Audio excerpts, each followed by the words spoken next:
týmu.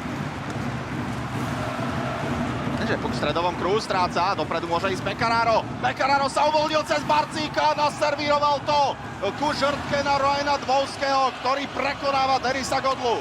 1-1. Gol pre Spisku, ale tu stratil ten puk Pekararo.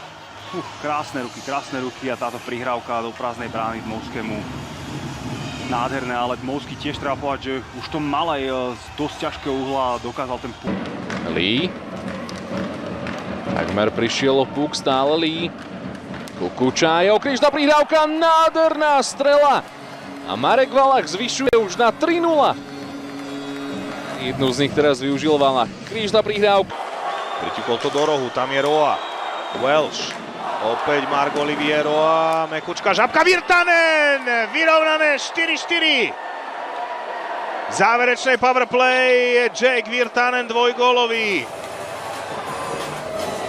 Takto Welsh, Roa, ten ho našiel, prestrelil aj Ferretu, ktorý sa chcel doslova položiť do toho puku, aj Belaniho, ktorý sa v tom čase práve v čase jeho strely